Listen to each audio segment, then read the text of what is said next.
Not a ton, but it's something, I suppose, emotionally speaking. Could have done better. We're here. Hey y'all, it's Nat. I hope you're having a terrific day today. And for this video, we are going to be going through my April wrap up.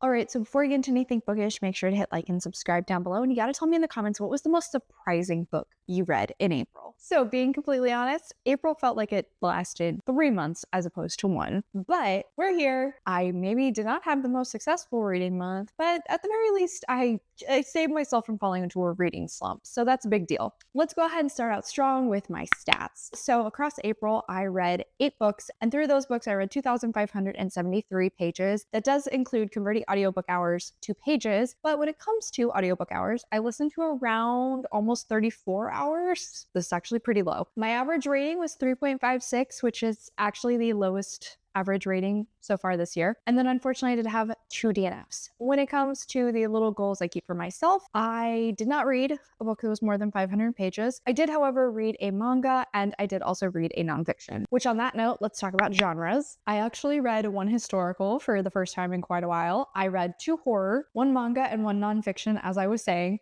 2 romances, and then 1 sci-fi. When it comes to series, pretty across the board, it was a bunch of zeros. I only continued with 1 series. Overall, could have done better, but I didn't start into any new ones. So we're taking this as a win. And last, but certainly not least, is how many books did I read off of my owned TBR shelves? And that's going to be 3. Not a ton, but it's something, I suppose. And lastly, before we dive into reviews, I do just want to remind you, I only review books in my wrap-ups that I am not talking about in dedicated reading blogs or specific review videos. So I only had 1 come out in April, actually, and that was a scavenger hunt picks my next book. That video actually did save me from falling into a reading slump, so I'll put a link to that in the cards up above. So without further ado, let's go ahead and dive into the books that I can talk about with y'all. And it is a small number, honestly. I'm gonna be lazy and just go down the stack that I made. So starting at the top, Cells at Work, Volume 2 by Akane Shimizu.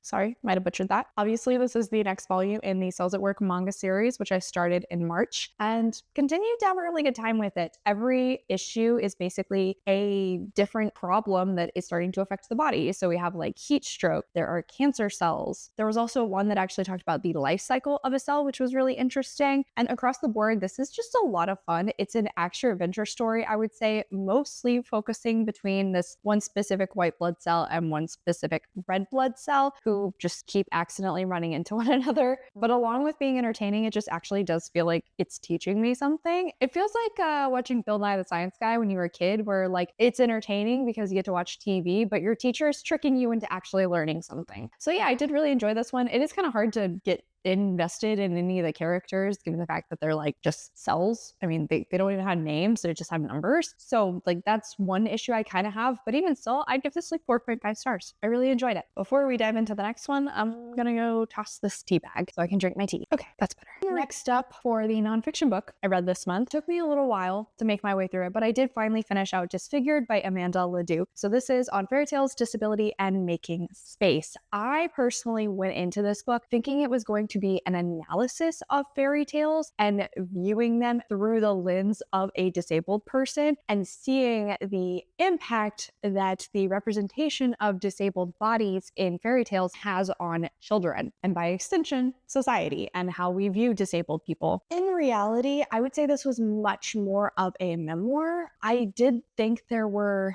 numerous elements that were presented in this that were very interesting, and I would love to see some research done around the topics that Leduc was bringing up. So while it presented a lot of stuff I was very interested in, it never really followed through on any of those. I didn't feel like any of the evidence in this book was actual evidence. It wasn't based in facts. It was much more anecdotal and personal. So with that, sometimes it felt like the author was kind of dragging to get to her point because she was taking the time to really explore her background and showcase to us the way she has come to this realization that she has. That kind of did get a little frustrating for me because like I said, that's just not what I went into the book wanting. So I actually would like it a lot more when she would quote other disabled people she had interviewed for the book, because 9 times out of 10, they would get to their point a lot faster. That's not to say I didn't come away with this book not learning anything new. I do think this has taught me to kind of start to look at stories through a different lens that I have not considered before, being somebody who is able-bodied. And I did actually really enjoy some of the stories that Leduc would use from her own life and tie those in with certain fairy tale stories. The big one was namely around her depression and the stories of changeling children. Really liked that chapter. I do think through the writing of this, you can see Leduc working through some of her personal issues, some trauma that relates to her disability, and then also her own internalized ableism,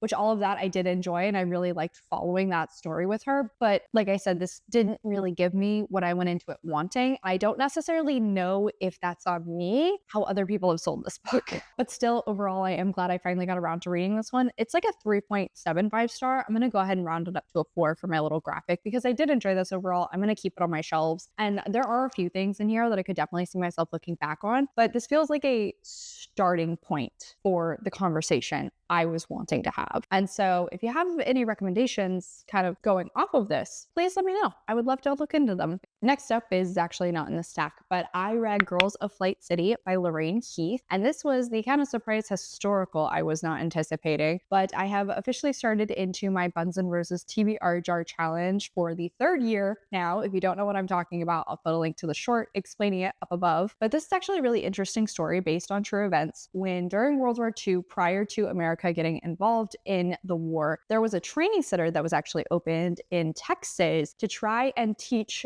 young Royal Air Force officers to fly combat jets. So we follow these 2 women whose father actually owned the airfield that the town ends up lending to the Navy to then help the Royal Air Forces. And we follow them as these men start to come into town, see the very contradicting reactions that the town has to helping these men. The older sister, Jessie, is actually a pilot herself. She wants to help teach them, but unfortunately, because of the time period, she is not allowed initially and has to work 10 times harder to try and prove herself worthy. Then on the opposite side, we have her little sister, Kitty, who is kind of doing everything she can to really like make these guys feel at home while they are staying there. Both of them end up having a little bit of a romance with some of the men that travel there. Honestly, it's been a hot minute since I picked up a historical book, so I was not sure how much I was going to enjoy this, but it was actually very interesting. First off, because I am familiar with the setting of the story. Second, because it was based in some real history, and it's from an angle I personally was not familiar with. But also, I felt like the author did a pretty solid job of exploring both of the characters of these young women and the very complicated time they were living in and the situations that they were trying to work through while helping these people when a lot of the country is still very conflicted about whether or not they are going to get involved in the next war. Honestly, at first, I was not the biggest fan of Kitty's perspective. She's 16. She definitely feels it. So claps to Keith for writing the teenager that was convincing. But that's not always my favorite thing to actually follow.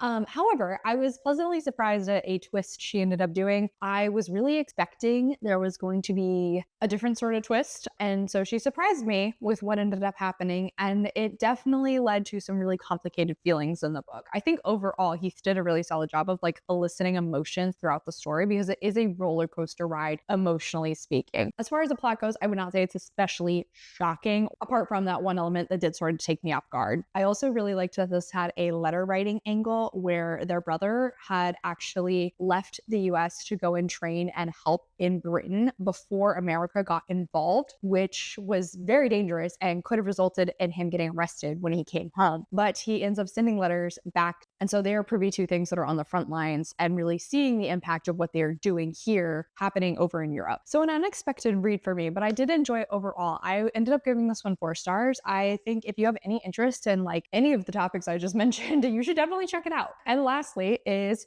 One Dangerous Night by Cathy Maxwell. This one is also for my Buns and Roses project. It's actually the second in the Gambler's Daughter trilogy that she wrote, which I read the final book last year as part of an ARC reading vlog. So I'll put a link to that in the cards up above. In this one, we were following 𝗖cie, who in the first book, unfortunately, had her emotions played with by the hero character in an effort to make her sister jealous. And so now, unfortunately, she has been having to live with her sister and her sister's new husband, which is very uncomfortable and really hurting. And so she ends up running away, trying to return to their ancestral home in Ireland. But while traveling, there is an accident. She ends up meeting Kit, and they're the only two survivors. They're trapped in the middle of the forest and unfortunately now have to rely on one another to try and survive.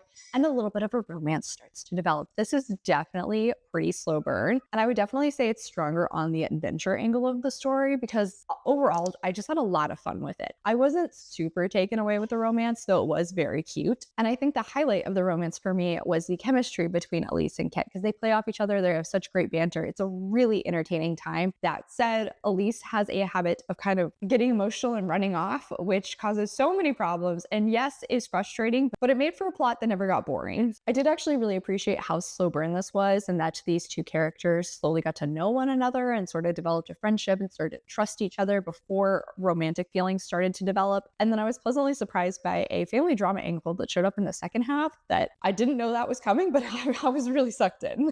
I'm also just a sucker for the micro trope of like being forced to rely on somebody you don't like to survive a situation. And this definitely fit that for me. So really fun time here. I would give this one 4 stars as well. And shockingly, that is actually all I have to talk about today. Wow, this feels like the shortest wrap up I've had in a hot second. This is so weird. But on that note, that is officially it for today, y'all. So thank you so much for going to my channel. I really appreciate it. Make sure to hit like and subscribe down below. If you made it all the way to the end of this video, let's leave the airplane emoji in the comments. I have links to all of my socials as well as a few ways you can support me down in the description. I come out with videos on Monday and Friday, but until then, I hope you continue to have a terrific day. Love you. Bye.